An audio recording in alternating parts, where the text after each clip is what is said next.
do they call those when there's like changes that are happening in the atmosphere? Um, I mean, to keep it absolutely funky with you, I just think it's like we're, together as a whole planet, like a kind of like a whole organism, all connected in some way that maybe we're not so keen on, like exactly how. And as a planet, we're just like rolling the other way now, or we've kind of like hit some sort of threshold where maybe like experience is a little bit more, or a lot more important. It kind of seems like more youth come out and they want to have the experience and not so much save the money or kind of make the material choices. Well, what is it about material choices that you might want to reject? Maybe maybe like the catch in them, or like they kind of feel like it's kind of like a ruse. It's kind of as far as advertising and wanting the things that they need money or investments to get. Like, I think a lot of us, like, maybe it's just stuff like this, like a documentary film, like people are kind of getting turned on to like Michael Moore or something and realizing, like, I remember there's Michael Moore Uh-huh. scene where he's talking about like the lower class is constantly like reaching for that cupcake that like perhaps they never even needed, and maybe that's like what we're learning or trying, like testing out, like, It's like a maturing of our culture in a way. yes, yeah. But I liken it to like, say like the beat movement or, in the 60s, the counterculture movement, to not buy into that. Here's the cupcake. This is all you need to be happy. And really, you're a lot happier if you just follow your heart. Yeah.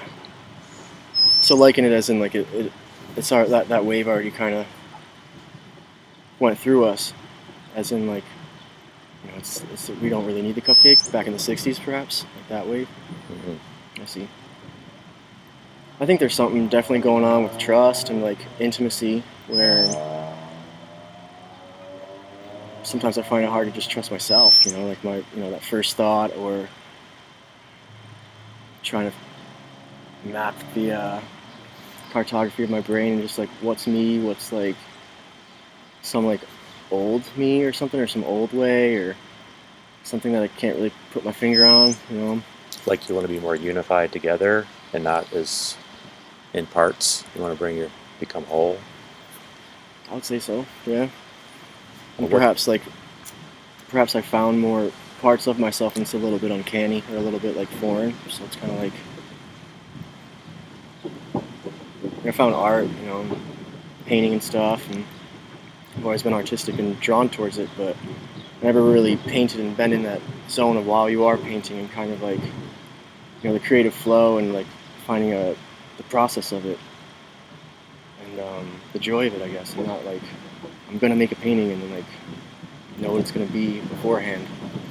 Just kind of sitting down painting and doing it, and like time flies by. So I found that within myself. It was just lurking. I just for the longest time just told myself I couldn't draw, and I guess just the perfect storm happened where I attempted it, and I remember that specifically drawing and dancing is kind of something that has always been in me. So it's like, yeah, it's been like remembered, right? Like a member of myself that has been like recognized or recalled, recollected. And whole is a good word, right? Like maybe Sounds holy isn't religious. It's just you're a whole person. reintegrated. Yeah, It sounds like kind of like that catharsis when you realize that the values you were given aren't really your values. You actually are different than how you were brought up.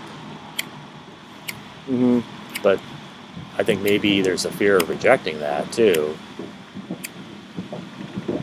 It's kind of goes back to all you need is love, because if you accept and love yourself and treat yourself how you want to be treated, how you want to treat other people, then you can integrate with other people and be kind to yourself.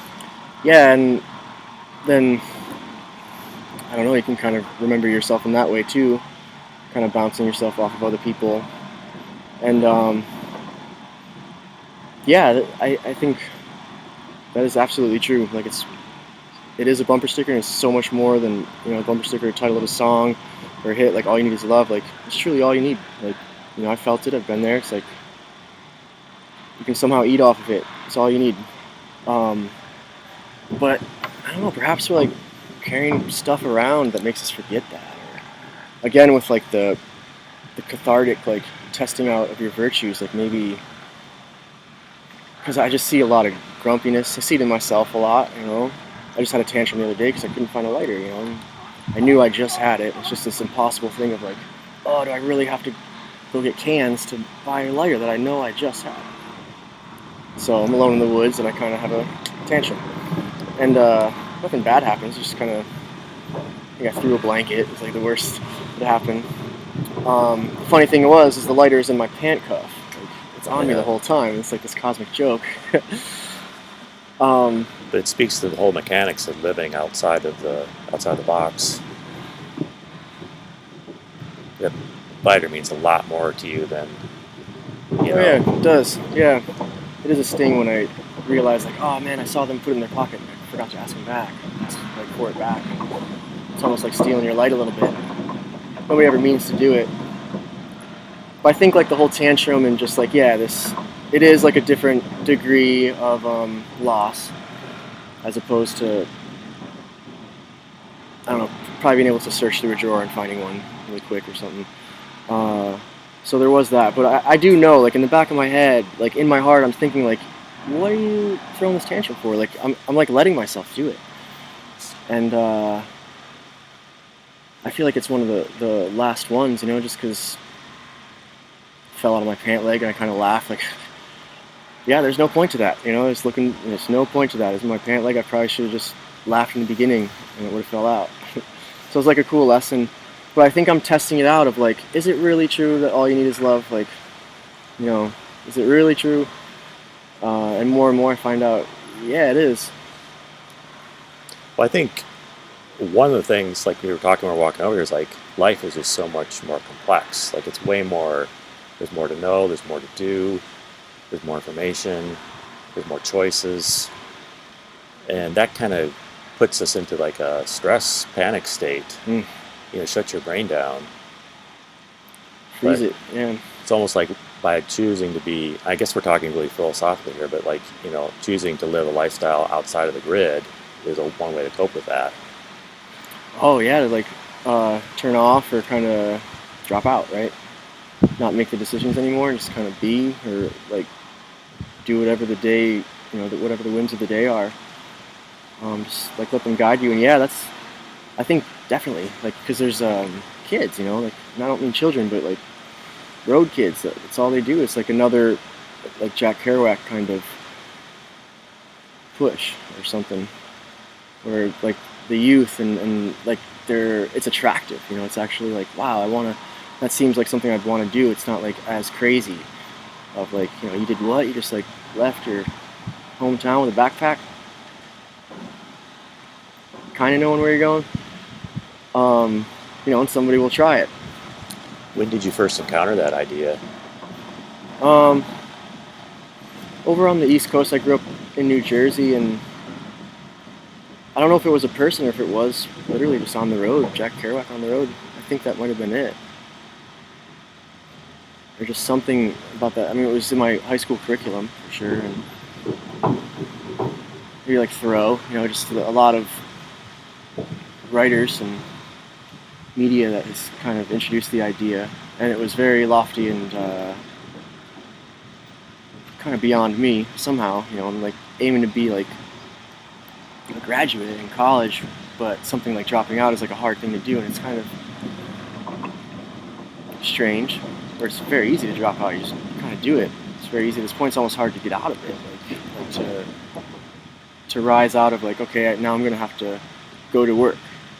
Can I ask something you like or not? Which way you took? Which way did you go? Did you graduate or? No, I don't have any degrees. I have just a bunch of credits here and there. I probably have enough for an associate's degree. Yeah. It's another one of the things I'm always curious about, like how that's so valued in our culture, and I'd like to talk to people who don't hold that belief, and then why they have that belief. I mean, can you say anything about why that is or isn't important? Yeah, personally, I think I remember hearing this song. It was like 30 seconds long. It's by the band Animal Collective, and it's just like them kind of chanting and some really weird noises in the background. It's really psychedelic, and they sing, "You don't have to go to college." And it's not like it was a light switch or anything, but it just planted a seed. I was going to college at the time, and some other college student introduced me to that band. It was going great. Um,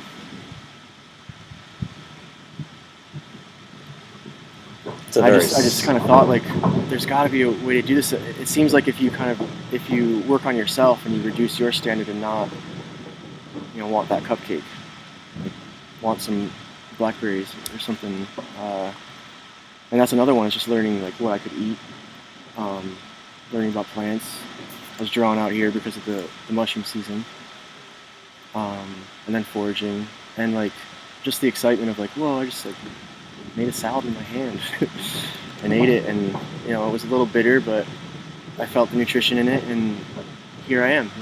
It's out here. I can do it, and I think I got a little bit more and more brave. And then I guess there was a point where it's like deciding or just jumping due to indecision, just to like, idling and not getting a job and not getting enough to pay rent, and just like, all right, I'm going to do it. I'm going to just like go be homeless instead of go hitchhike or live out of my van or crash on some couches until I'm finding a apartment. It's just like, yeah, I'm just going to go in the woods, set up a tent that I have. So more of a decision than a circumstance. Well, like I said, I could have just been kind of nudged along by indecision. I had apartment and income, and I decided to quit, which means either get another job, more income, or you don't have rent, you can't pay rent. So, like, I knew that was coming, but it's like I didn't necessarily like know the whole time. Like, yeah, I'm just gonna go be homeless. Like, that's the solution. It was kind of like I was just kind of nudged into it, and it was my own indecision. And I kind of, like a lot of people will say, I chose this. I'm not homeless. Home is where the heart is, and I chose this. But why are they so angry about stuff? Like, how much is that happening to you? Like, people, how much anger from other people do you experience? I'm talking about within the homeless community, just disgruntled homies, as I would say, like just kind of, fuck the cops, like they do this and that, they're always bothering me, and like, kind of like, the way they tell it, it seems like they're being victimized and stuff, but they're doing stuff that's bothering other people, so it's just kind of an ebb and flow. So there's kind of a rank and file there too. You get it from if you plug into the system, you get it if you drop out. Oh yeah, I think citizen's a citizen, I guess, and there is a system. And something that is really cool too is I think this is like it's kind of like where the Occupy movement went, perhaps, where it's just people are kind of like, all right, let's just occupy our town, because they kind of squished us or scattered us. So I don't know if people are talking about it. I'm definitely not hooked onto any kind of groups or anything, but it does inherently seem like a non-like activist, just I'm going to occupy my own life in my own town, and some people are braver than others, I guess. And then, I mean, bravery could also look like, I don't know, kamikaze or something. Well, it was kind of a watershed moment where people realized they could do that. And more, like you're saying, sounds like you're saying, more people decided to try it out. Like you actually took steps to get prepared because you saw it coming. So it was kind of both. It was a circumstance, and you also decided to see if it would work.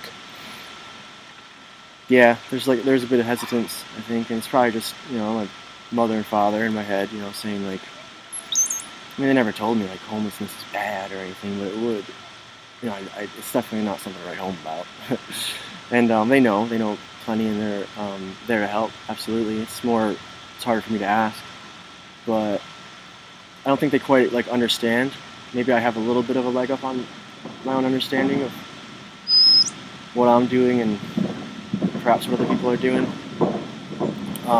They kind of just see it as like, is it a problem with no jobs in your area, or you know, They're trying to understand. yeah, and I'm just trying to tell him like I'm just doing this right now, and it doesn't click. It doesn't. Oh, he's just doing that right now, like he's learning how to skateboard or something. It's kind of like something it's not really expected. But in other cultures, I think if I'm correct, there's like the sadhus in India that's kind of apparently they're revered, prayed to, or they come into town and they get as much food and blessings as they ever could imagine. You kind of retire into it, I've read, and that's just like living in the woods with a blanket and a bowl and some other things. And this still happens. I was talking to somebody about it. It's pretty well read on the culture, and just kind of go in the forest and like maybe let parts of yourself die and be the midwife to other parts. And it kind of seems like no one's gonna bother you in the forest. No one's gonna say like, "Hey, like, tuck your shirt in," or whatever it may be. Cover your tattoo, or Well, you said you know, mushrooms was one of the things you probably sounds like you heard about that on the East Coast or from friends who traveled here, and like a lot of us have heard about that, mm-hmm. but that's kind of like one way, when you talk about ego death, the tripping is one way. I mean, I don't know how much, that's not really something I'm putting into my documentary too much, but there is that whole thing about transition of, ego death, where it's one way people do it, to kind of let go of that stuff you don't need. Yeah, the mushrooms are great for that. They're the best.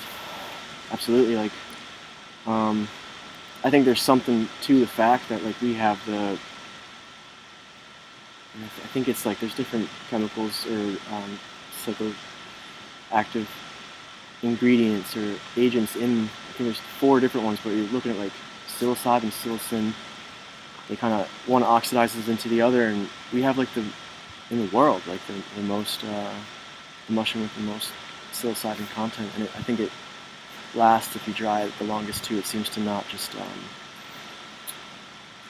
don't know what you'd call it, metabolize or oxidize into the psilocin.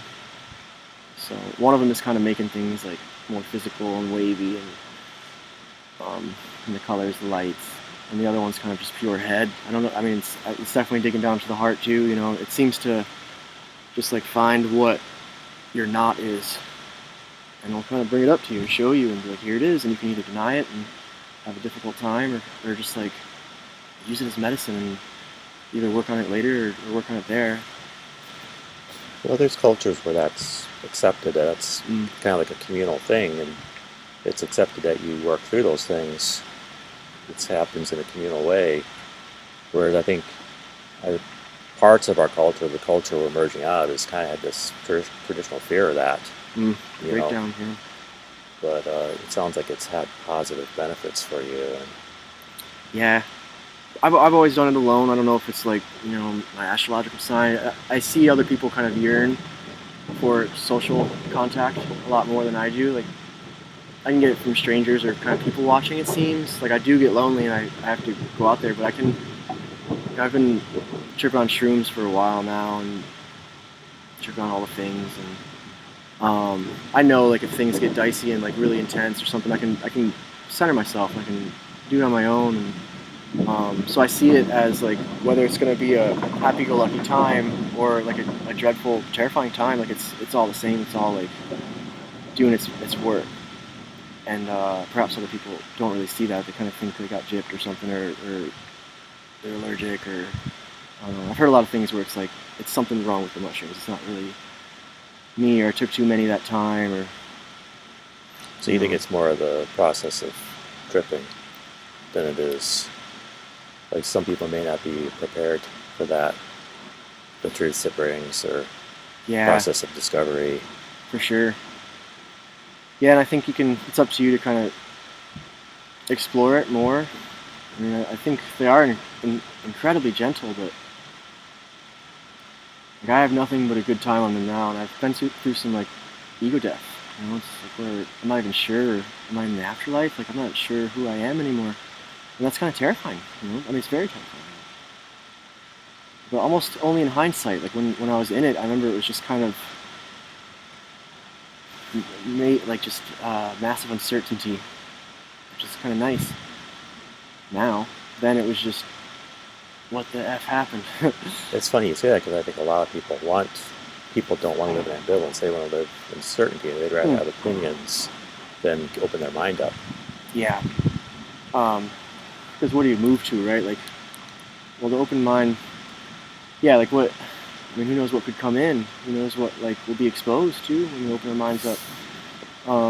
Baser instincts, who knows? We got a lot of shame as people, like, or maybe it's a cultural thing. I don't know. I don't think inherently like it's babies. I think it's given to us, or we harbor it. But we do have like it's like that, you know,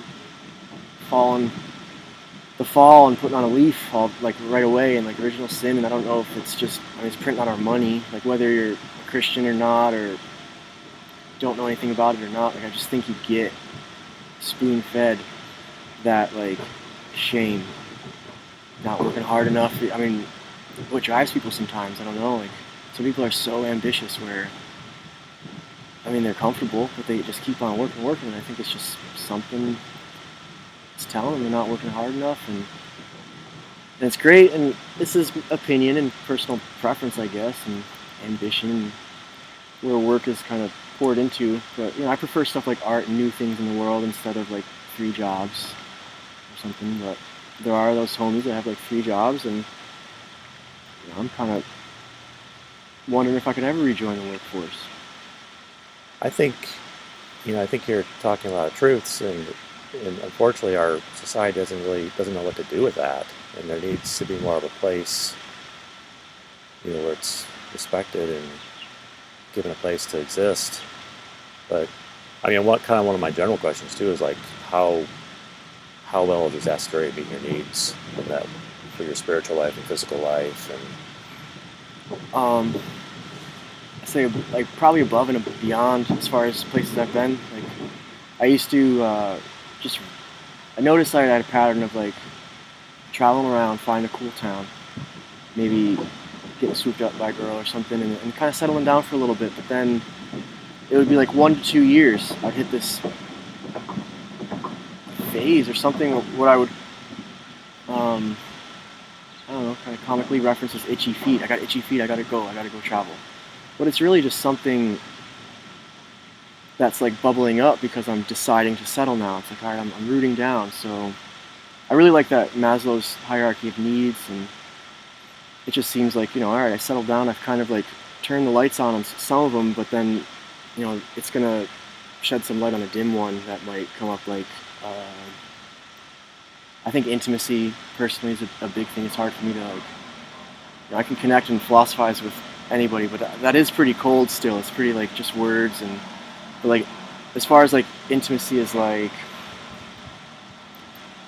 I don't know, just accepting people for whatever they do that might annoy you, just the natural bumping heads and just, I kind of have this pattern of like, whoa, you're the friend that I've always wanted. Like I've been waiting for this person, but then like 3 days later, it's like, God, I can't believe I offered them to stay in my camp. Like I got to get rid of them. And I think there's something there where it's like my own, like I see something within myself on them. So I'm trying to bear through it now and see like they're not doing anything wrong. Like what, connect with them, for Christ's sakes. And yeah, I've been hearing a story, like there's been 2 phases for sure with that 1 year mark of like, I used to work at the Blue Scorchers, owner there, and there was like that life, and then I have like this one now, and it has been like this, it kind of does feel like I almost took off, but I'm still here, and the landscape never leaves. how does say people like I know like people at Blue Scorcher exist at a different level than somebody who works say at like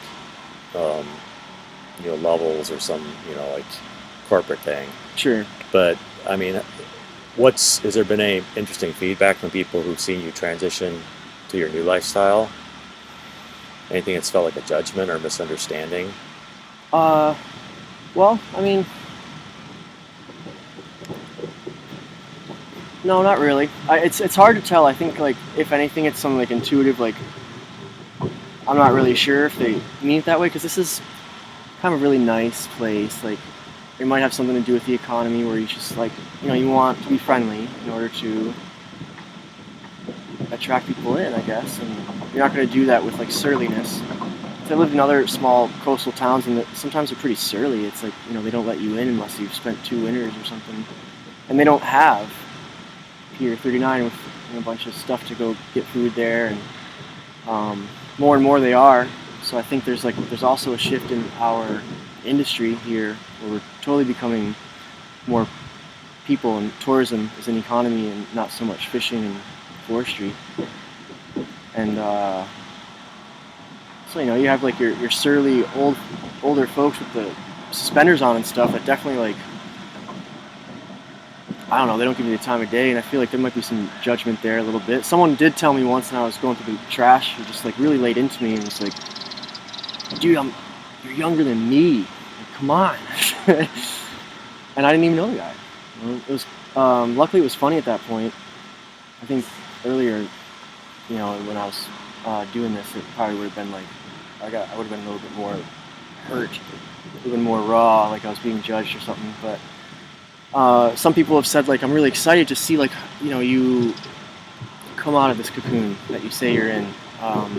Like, I'm excited, and they support it, and I do think that's judgment as well. So I've kind of seen it as like judgment, whether it's bad or good.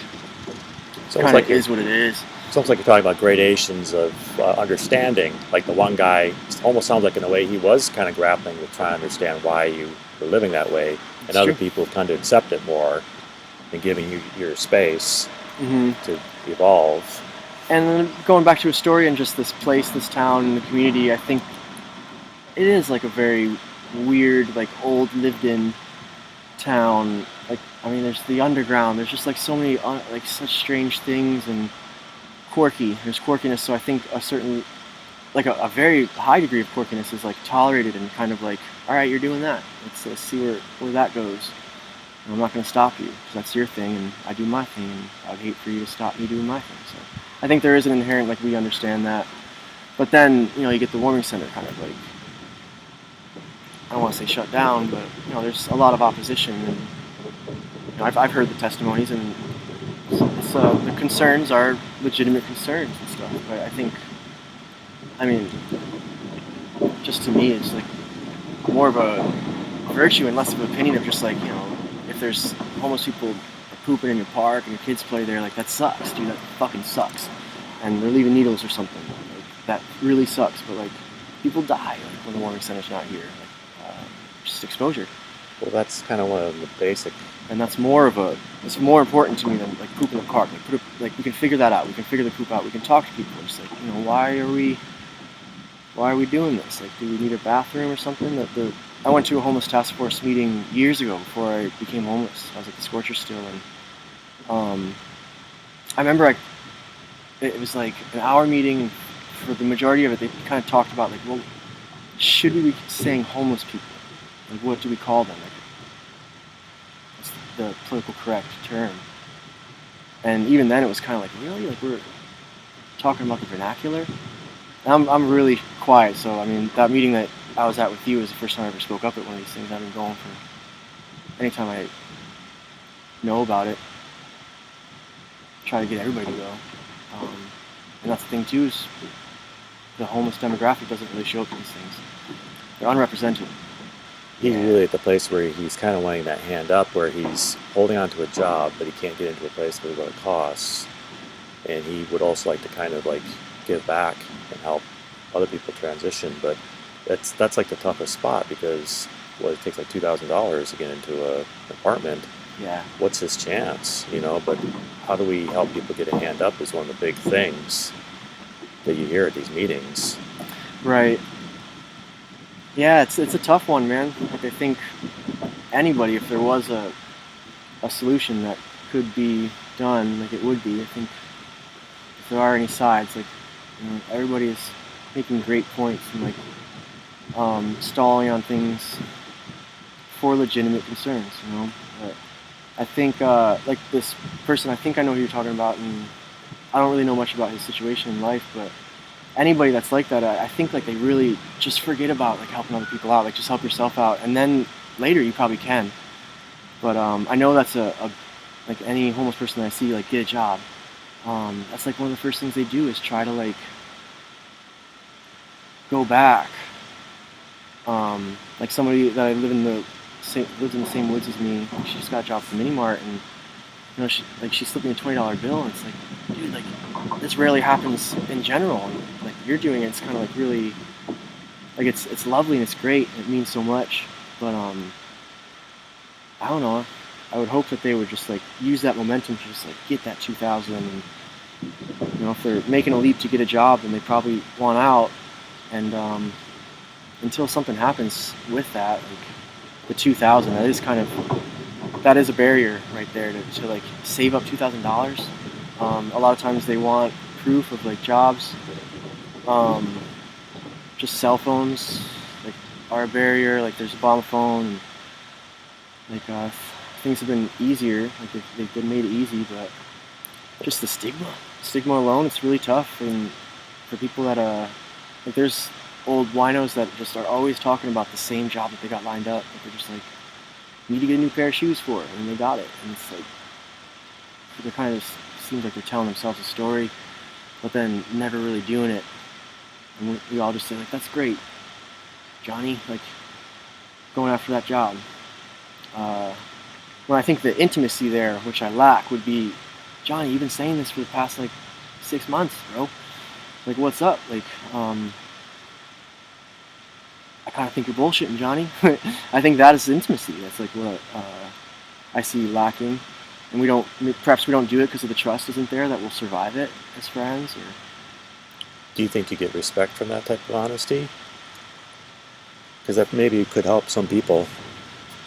Yeah, I think it's the kind of the good respect that you want, instead of like you might get some stink eye, or you could lose some, what I would probably look at as superficial friends, or superficial relationships. It could be a burnt bridge for that. But we always worry about losing our standing in whatever society we interact in. Right, you don't want to become that dude that's like all grumpy all of a sudden all the time, or calling people out, or like on a high horse or something. Yeah. And that's the trick, like it's this delicate balance of like, it's judging, saying like, hey, I see this in you, but I accept it. I still accept it in you. I'm not going anywhere, but I'm just trying to like, light a fire under your ass that you seem to want lit. Like, talk about it. And the times that I have done it, it's been like just so like lovely. Like there might be some stepped on toes or something for a while, but I always get through it. And as we part ways, we'll like, because we actually made a decision. Like it's kind of like a decision, intimacy. Like I'm gonna decide to just be vulnerable, put myself out there, perhaps get rejected, perhaps be stupid for a minute and be wrong, be like proved wrong or something. We fought, and as we're like angrily like saying like, whatever, like, well, fuck you too. Like we'll say like, I still like really appreciate your friendship, and like, I'll see you later. And we kind of like storm off in that way, and it's still just as uncomfortable as it's happening, but there's just this like there's like a warmth that I'm carrying away, and I know she is too, where like it's all good. Like we're just expressing ourselves. Like we feel like we want to roar, so we're roaring. And living out in the woods, like raccoons roar at each other.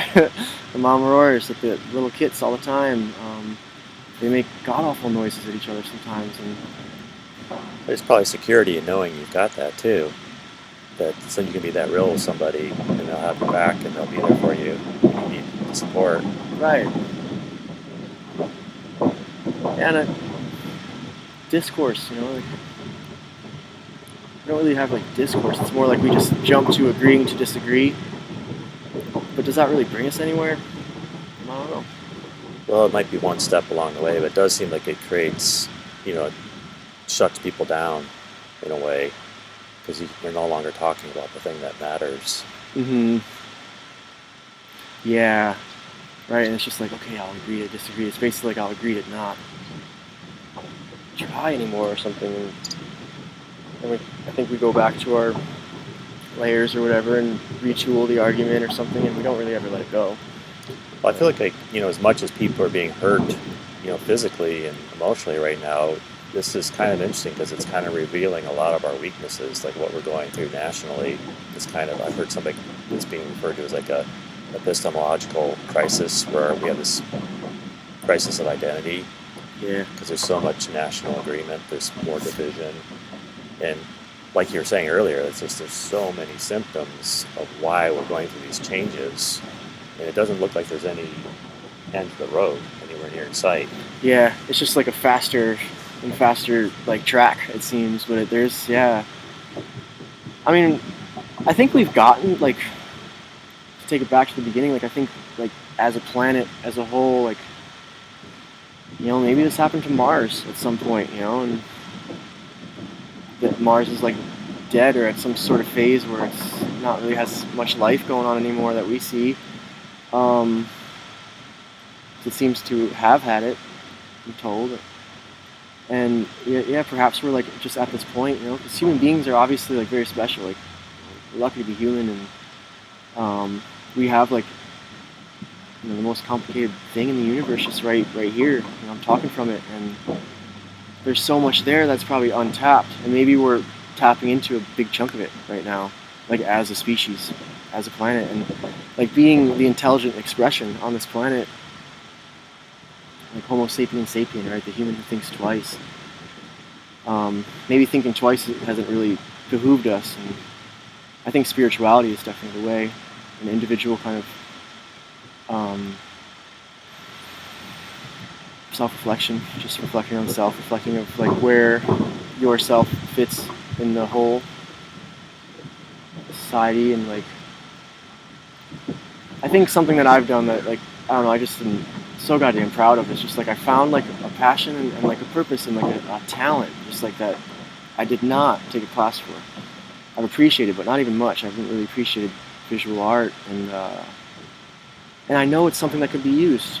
Like I've seen so much little memes with, like, I love words too, so I can combine words and pictures, and you can change somebody's perspective with just that, and you don't have to do it face to face like this, because I kind of have faltering lips. Well, superficially, that's what draws a lot of people here. That it's kind of in the air. We have this way of communicating. It's really attractive because it's an alternative to what we've been doing. Just Astoria seems to be like a drawing point for people who think other ways. It's like a mouth of the river, like literally, like it's just kind of, and it always seems to have been that. As far as the history goes, it's like this meeting place. I don't know what was going on then as far as open-mindedness or stuff like that, but yeah, it is very open to that. Like, whether you want the Warming Center or not, I feel like you will cruise down and drink some sangria and check out some art on the first, whatever the monthly art walk we have here. The pot shops have art, and legalization of marijuana is probably a huge, what is it, like, variable in this, like, equation of change, whatever it looks like. I think just the idea that it's not, sin or naughty anymore, or like, people that would do it in the 60s that kind of just like let go of it because of the crackdown and stuff, and they're coming back to it, and kind of like, I don't know, waking up in that way. More consciousness is always better, I guess. Yeah. More different types of consciousness. Yeah. Could you say anything at all about, like, I know you kind of alluded a little bit, like, just like, is there like a hierarchy when you have to live in a homeless lifestyle? Is there certain things you have to observe or cautions you take day to day?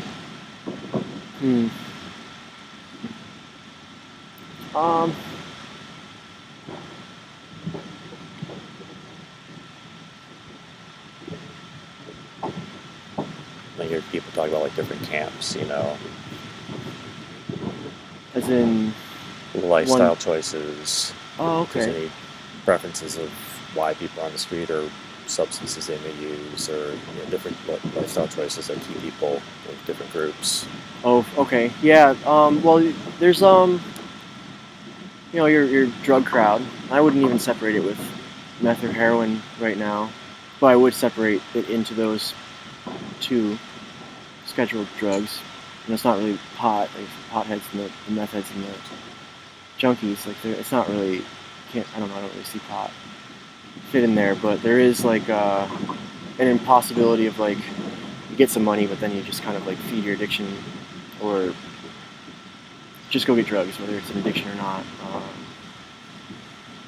I'd say it's pretty rampant. I think it's,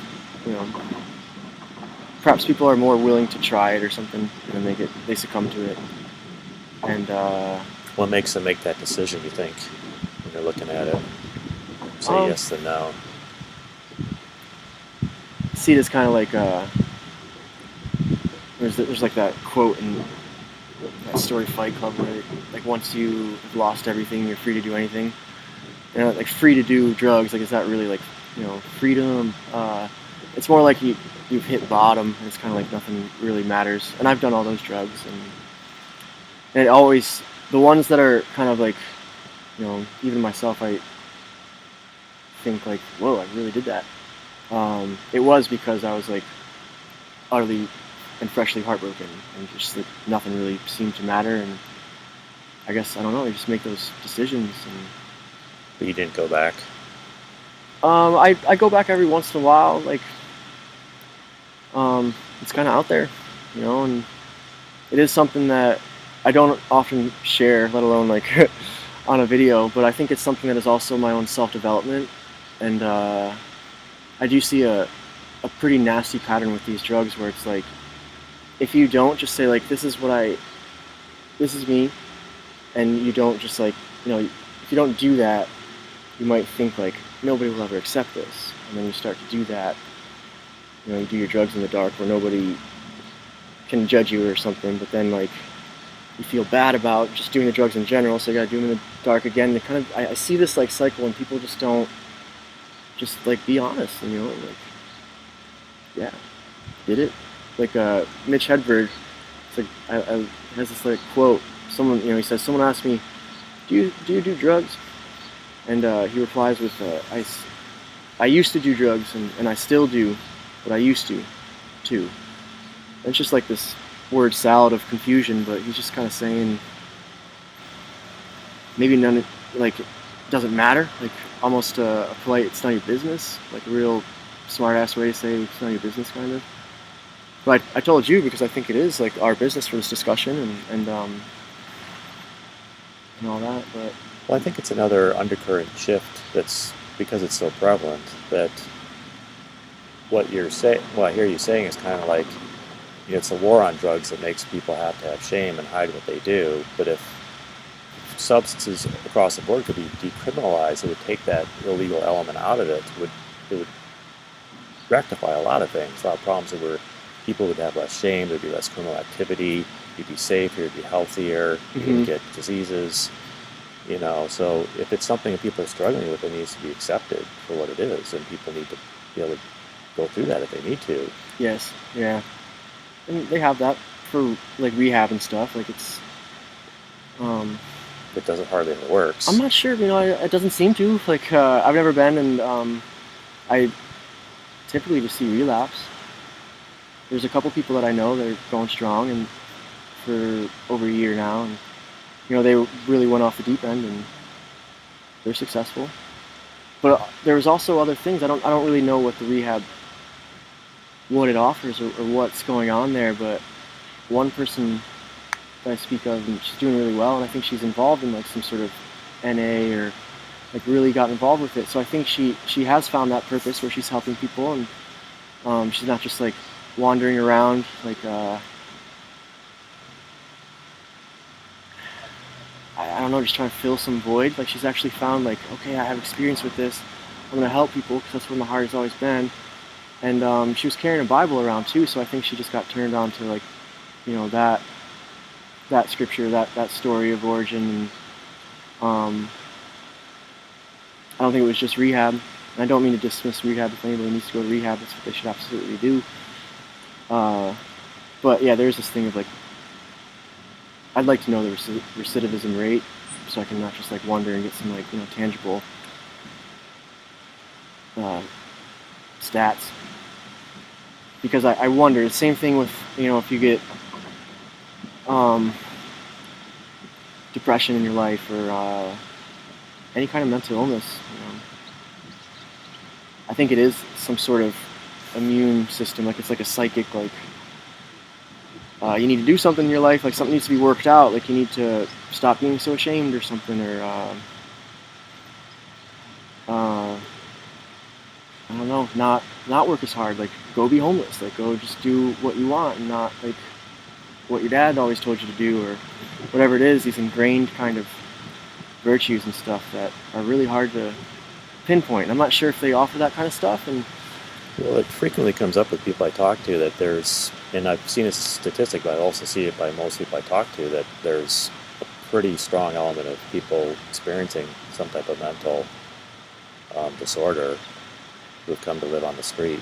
Maybe not because of it, but part of that process of deciding. Or so it's something I'm still trying to figure out, like how to kind of get the handle on that and make a effective message come out of that, like how the two relate together.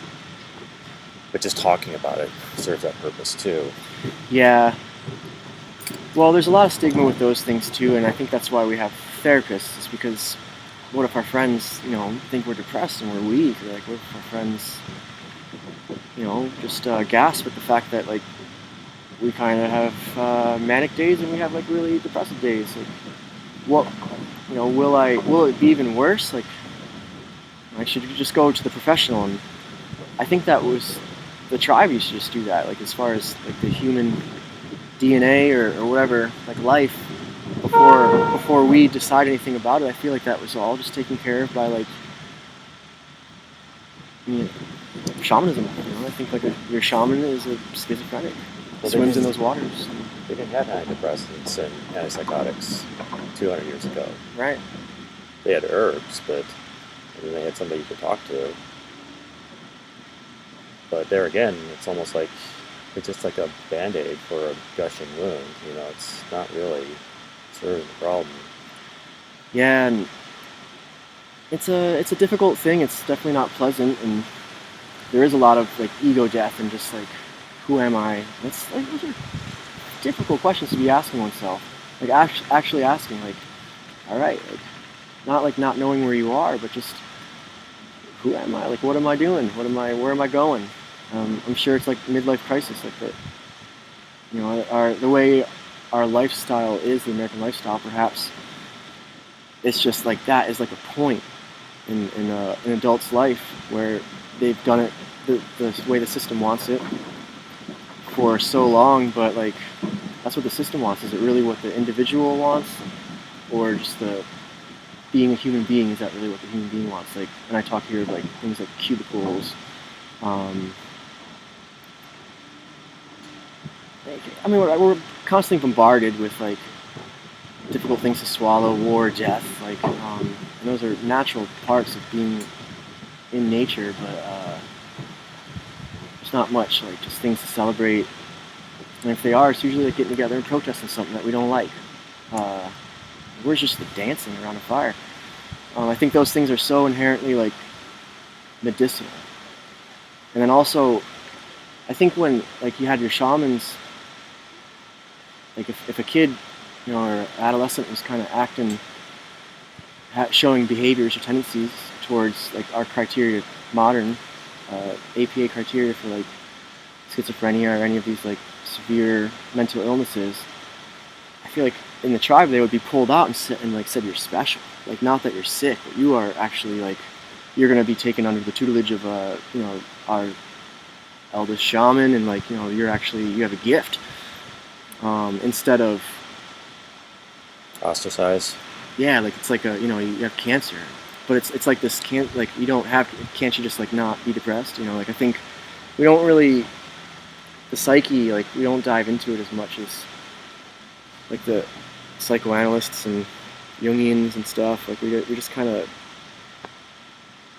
it's Well, all just little molecules firing off, and there seems to be a lot more. Like I remember reading like Jung talking about him giving us a lecture on something to do with schizophrenia while he's like having like schizophrenic moments, and like, it was all just a spiritual trip for him, but just that the just how unbelievable it is. It's like here I am like telling people about this thing, a schizophrenic, when like I identify with it. And, it's young, and I don't think that stuff was really. It's almost like a hobby in our psychology here, as far as the medical field. it's almost as if the symptomology exists in the society and not in the individual.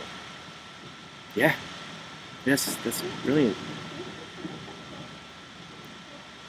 But you are truly ostracized when you have those illnesses because people, I mean, it's like you have days where things just don't click, things are always off, and everything you misunderstand, and you can't hear what people say, Yeah. so it gets, your reality isn't real. Yeah. It's like you're having your own one, and then if you do ever identify with like, okay, I have this different kind of reality that other people, and whether that's like hearing things that aren't there, or sometimes a lot of people just they'll think someone has said something else, so they'll maybe mumble, and they'll hear an offense, like what'd you say about my mama, or that kind of thing, and I see that as purely just a hallucination that kind of like our shadow selves has like just foisted upon you, like it's gonna make you auditory hallucinate, and you're gonna hear like a disrespectful comment towards your mother when it was really just talking about like a band name with mother in it. Well, it's And they'll hear that because it's something they need to work on. If you insulted my mother and it was something that like it shouldn't bother me, because like it's just words, right? Like all in all, it's just like you're making mouth noises, and like I'm interpreting them. But like what you think about whatever I behold, like your thoughts do nothing to them. You can only build upon it, really. Like but you can never tear it down unless you say like, oh man, so and so doesn't like my mother. That must mean like I shouldn't, or something. And then like you kind of question yourself. And our brains like to fill the void, so we'll project into it, like you're saying, whatever's on board, we'll project it into that vacuum. yeah, Now to be the thing that's mirrored back at us, and it creates this negative feedback loop, and then you get stressed out about it, and it gets worse because you can't process. right. Yeah, I don't know. I see a lot of really cool stuff on YouTube, and like just like your small media. It's really like there's a YouTube channel called School of Life. They're out of like London or something, somewhere in the UK, and just really awesome stuff, from philosophy to relationships to spirituality. Like I think they put out a video every day, and it's just animated. Talking about like a really good one that I always recommend for people is like when they're breaking up with somebody. There's one called like "Should We Be Friends?" afterwards, and they recommend no. If you're breaking up with somebody, it means somebody's wanting to go on their own, and somebody doesn't. So it's not mutual. You're setting up this thing of like somebody always wants it to go back to what it was, and this other person's kind of like, oh God, I got to be nice to them in order to be their friend, but I really don't want this, but I'm being friends. So it's just like you're gonna tear each other apart. It's ambivalence. Yeah, and I think just like they recommend just don't even try to go far apart as possible, and like wish them the best. And if the rivers are meant to meet later, or we can't see beyond the horizon, then like they will. But we can't really control it. We can just kind of like do well for ourselves. So people pleasing is another like, it's a big like killer, because it seems like we're doing something good. It's like drinking or something. I don't know. Like we're having fun, but yeah, people pleasing where you like when I don't speak up. Like it's as simple as that. Like I'm not gonna tell Johnny like, yo, you've been talking about this forever. I'd rather just my ego would rather just let things slide and just say, that's great, Johnny. Like, I'm proud of you, and I'll see you tomorrow. And like he'll say it again tomorrow, and like, but it's all easy, and it's all like just smiles and have a nice day kind of stuff. And It's more like you have an ethical obligation to tell the truth. we're each other's students and teachers, man. I mean, you can go and like, there's actually a professor that is like professional teacher, but that's a very poignant lesson that I've learned is like your village idiot and your town drunk, like however it's happening, like they sometimes just have pearls for you. It's mostly you don't look for them. They're just kind of, and maybe those are the complete opposite of the hearing something about your mother, kind of hallucination. Maybe it's a good one, because if what I see in somebody else is really like the origin of the argument or the conflict is within ourselves, like it's, if we're bumping heads, it seems to be like I see something, I'm projecting something onto that person in which I don't accept myself, or I don't even acknowledge. So Well, it's like you're discovering things about yourself. yeah, and Through every conversation. usually using other people. It's like if something's pissing me off, I think like it's good to ask yourself why, not like why are they doing that, because you can't do anything about that. Well, I think if something tends to happen a lot, it usually indicates something about yourself. Yeah, right, definitely. But so then I think the exact opposite happens too, where when you just admire, like admiration, love, like when you just like it just clicks. Like I think it's because there's something in yourself that you only see in that person that you really love about yourself, and you're projecting it onto them. So like when we have that feeling too of like, wow, man, like this person is awesome, I admire them, I want them to admire me. Like maybe you need to admire yourself there. It's kind of like the mirror showing you like you want them to admire you. Like just give yourself some admiration. Figure out like, find yourself. Remember, become whole. There's no way like somebody is here, born on this planet to have like I don't know. I mean, there's like some unfortunate lives out there. Holocaust, like the untouchables and the caste system, and that, I don't know. It seems like even in the Holocaust, there's like, I mean, there became a school of thought and psychology that came out of that Holocaust, like Victor something. Where that's where I keep harping on purpose. I think I got it from him, even though his field and his name escapes me. But he just said like the people, the Holocaust survivors survived because they had some sort of purpose, whether it was being the guy that always had a joke and just made people laugh, or maybe they fed people, but the people that just were knew they were doomed were doomed. There's no way to say that's like foolproof, but it seems to work in my life. Have you found your role? Or what is your role? I think I want to make zines. I don't know if is that a role, like a artist, I guess. And yeah, you describe art and dance and painting and writing. Yeah, I definitely think like I have something that I want to share with people. It really deserves like a conversation like this. It's not something I can kind of just, this is what I'm about, and just like lay it on somebody. It deserves like friendship and fellowship. Time. Like that. Well, yeah, exactly. Fellowship. I think that's what they meant by that term, as far as like Christian fellowship. It's like time you're on a bunch of fellows on a ship and kind of talk, and it's like that discourse. What does the scripture say to you? Not like that you're wrong. It's like kind of bouncing off people's perspectives. And I think I've referenced Christianity a couple times now, and like I don't know. I like all of those. I love it all. And I started with the Eastern stuff and just kind of studying that. But more recently, someone gave me a different interpretation of Cain and Abel, not just the one that you're supposed to fill in on your Scantron. Like it was just a totally his own perspective, and it just dawned on me like, holy crap, you can take this thing for however you want. And then it, like, just the parables and everything just became beautiful, just like What was the alternate reading of it? I think, I was forced to go to Sunday school and all that. And my father was like a pretty stubborn atheist. My mother was a Lutheran. And there's like that conflict where they didn't get along. So it was kind of like, I'm going to like not get along. I'm either going to say like it's all atheism and godless, or it's not. And that was a thing that they just agreed to disagree. So, um, So it was kind of in your upbringing. yeah, it You totally was. internalized it.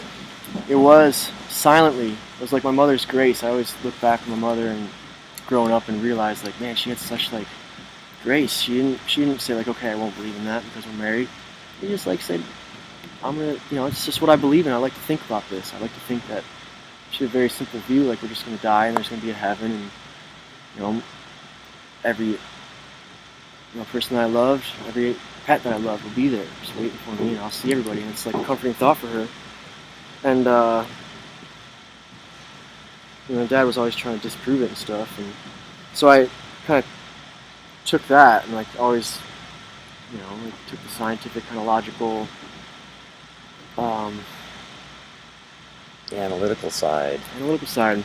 Perhaps it's the side of the brain, and the boy finds art and painting and something beyond like churning out like songs. Like I've always played guitar and played music, played call a couple times, and like I've always churned things out, but it's almost like an excruciating process. Like I know you play noise music, and that's like my favorite stuff to listen to. Is where it's like I don't even know who it is. It's just it's like ambiance.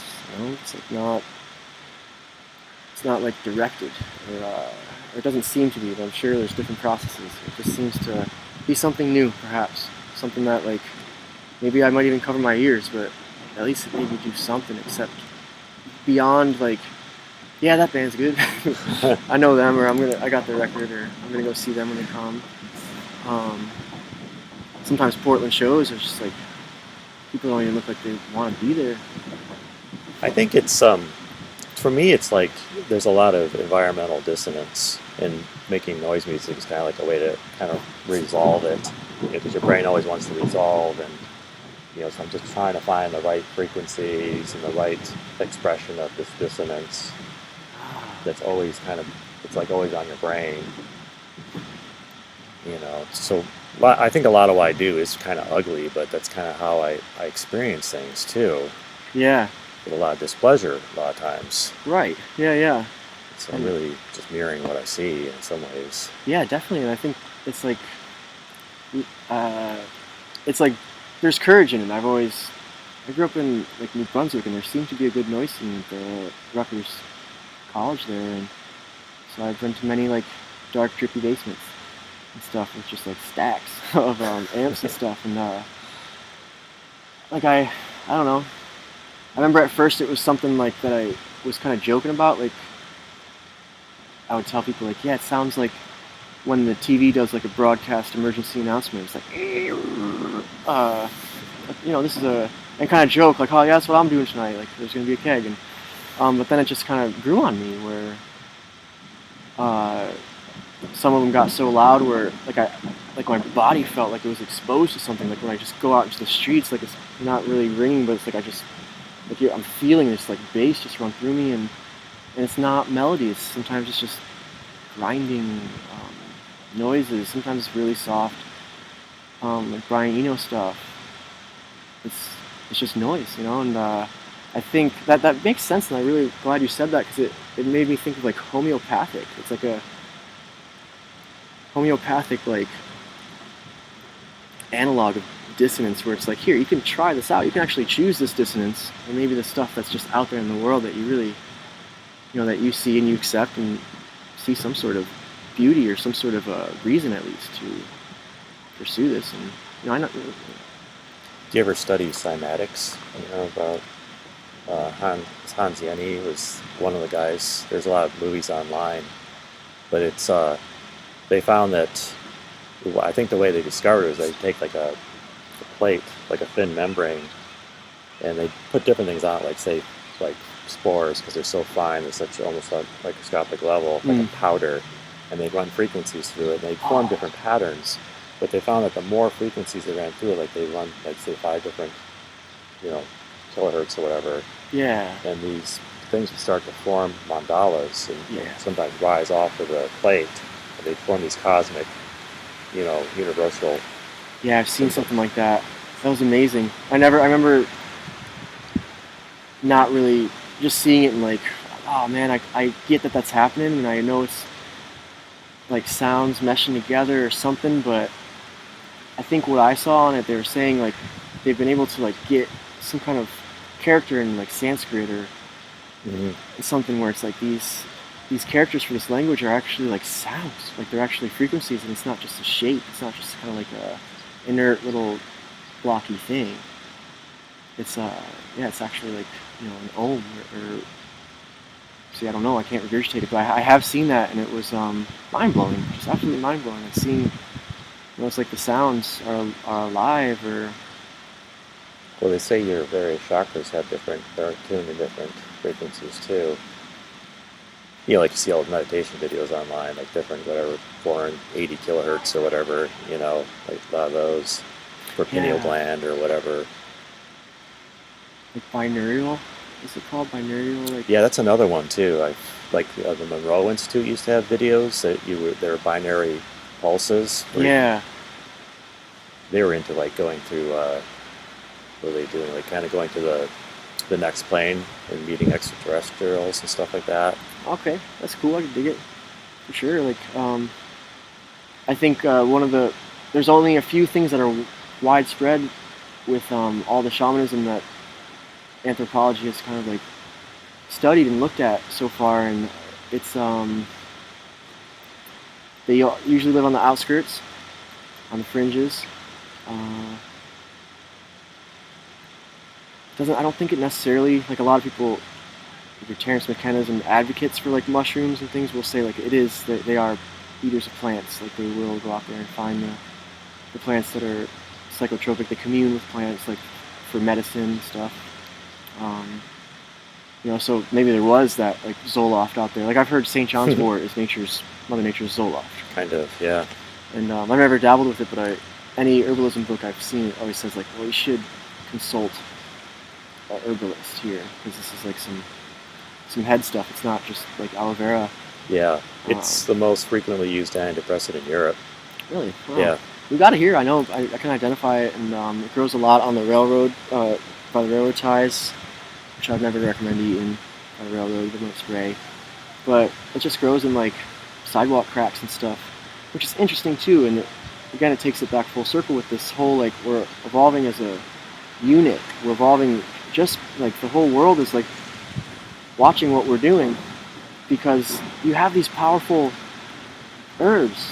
And I think of mushrooms, psychedelic mushrooms, where there's few that are growing like in the mountains. Like they're growing on the outskirts of civilization, wood. They grow on most of the time wood or cow patties or dung, livestock. So it's like these are things that humans have with them where they live. So you have these like very powerful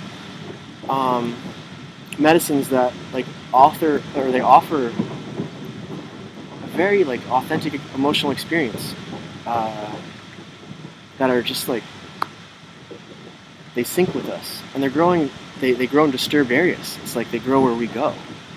A lot of the most nutritional things, like you're trying to find something that I can point out, like not really right here by the wherever this boat is, but like sheep sorrels, things like that. Like it's more nutritious than kale. And it's just right there, dandelions. Like they came from Europe. They followed us over from Europe. And Did you study botany and what is it when you biology when you were in college? no, I never did any. I remember I did like a project with plants in high school, and that was like the only like botany that I like was passionate enough to go out there and like actually like study the plants and stuff. I kind of coasted through all of my education. I didn't really get into like using my brain until I started smoking pot. Really, I don't know what it was, but conversation or something. But I was kind of gung ho on like calculating like what I got to do to become a doctor, make my dad happy. That was the path. Yeah. Really? Yeah, That's pretty heavy. Yeah, I was. Yeah, I know, right? Like it's Jeez. county college. Like just telling my like And it was psychiatry. Uh It huh. wasn't, but I think you got to still go through all the pre-med and stuff. And Yeah. it's something really lovely to please my parents with. But they didn't know I'm like sneaking out the dog door and like smoking pot with my friends, and I was a late bloomer for that, so they just probably just didn't assume that I was doing that. So it has a lot to do with you don't have to go to college, just marijuana. I started like dabbling with all that stuff as we're told a lot of people do, like experimentation in college, and I was just at county college in New Jersey, so it's not like I was dormant and having that. I guess that's what I've always imagined. Experimentation is you're away from your parents, you're away from the nest. But it's just the college age, I guess, and I just remember like, why am I waking up at 8 in the morning? Like, why am I doing this to myself? Like, I've kept a pretty good log of journals since senior year in high school. That's another great thing that I kind of was lucky enough to do and save everyone, where I can flip back. I got them out here. I eventually brought them out here, and I can flip back and see like who I was back then, what kind of like creativity I was doing then. And I remember one. It seems like I was holding the pen like this, and it just says like, just don't forget to drop out next semester. I was just so frustrated with it. Didn't feel right. So I was trying to please my parents, I think. Yeah. I love psychology, and I'm so glad I did it. Um, Yeah, I'm fascinated. I mean, I didn't really go to college, but I still enjoy reading it all the time. yeah. And perhaps as far as the drugs, the meth, and things that I've tried, and um, to this day still try, like people go down because they don't use their brain. They're just interested in like chatter.